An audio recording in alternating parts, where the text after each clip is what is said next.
ऐशन्या कहती है, मेरे पति को तो मार दिया, अब मुझे भी मार दो। टेररिस्ट कहते हैं, तुम्हें नहीं मारेंगे, तुम जाकर मोदी को बताओ। 22 अप्रैल को जम्मू कश्मीर के पहलगाम टाउन में कुछ आतंकवादी घुस गए, जिन्होंने वहां घूमने आए 2000 टूरिस्ट में से 28 बेगुनाह लोगों की जान ले ली। इस घटना में ही कानपुर में रहने वाले शुभम द्विवेदी को उसकी पत्नी ऐशन्या के सामने गोलियों से भून दिया गया। और ऐसे ही इस पूरे हमले में मारे गए शैलेश कलाथिया का मासूम बेटा अपने ही पिता के मौत की आंखों देखी घटना बयां करता है।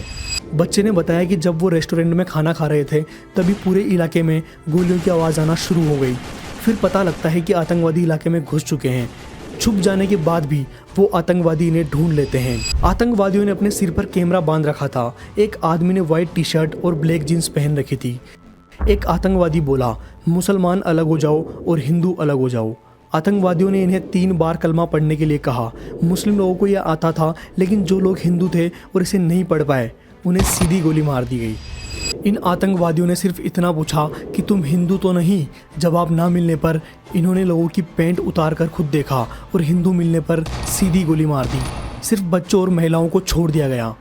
इन 28 लोगों की मौत में एक जान सैयद आदिल हुसैन शाह की भी गई थी, जो एक मुस्लिम था और वो हिंदुओं की जान बचाना चाह रहा था।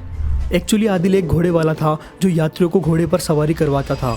आतंकी हमले के दौरान जब आदिल ने आतंकवादियों की बंदूक छीनने की कोशिश की और कहा कि इन्हें मत मारो, ये हमारे मेहमान हैं, तो वे उसे भी मार देते हैं।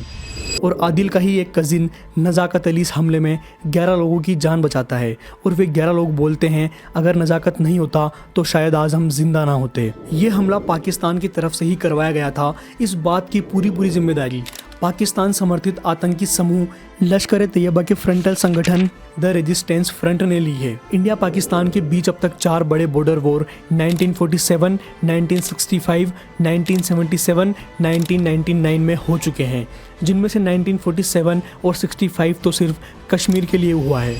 इसके अलावा भी पाकिस्तान के आतंकी संगठनों ने कई सारे टेररिस्ट अटैक भी किए हैं। पिछले 25 सालों में ऐसे 11 बड़े आतंकी हमले हुए हैं, जिनमें निशाना आम जनता को बनाया गया है, जिससे अब तक 227 लोग अपनी जान गंवा चुके हैं। लेकिन इस बार के हमले के बाद इंडियन गवर्नमेंट ने पाकिस्तान के साथ सारे समझौतों को तोड़ने का मन बना लिया है। अब भारतीय सरकार ने सभी पाकिस्तानी वीज़ास को कैंसिल कर दिया है और जो भी पाकिस्तानी नागरिक भारत में रह रहे हैं उन्हें 48 घंटे की मोहलत देकर पाकिस्तान जाने का आदेश दे दिया है। साथ ही अटारी बॉर्डर को बंद कर दिया गया, जिससे भारत और पाकिस्तान के बीच सारे व्यापार अब से बंद हो चुके हैं। लेकिन अब तक का सबसे बड़ा समझौता जो इंडियन गवर्नमेंट ने पिछली कई लड़ाइयों में नहीं लिया था, वो था सिंधु नदी समझौता।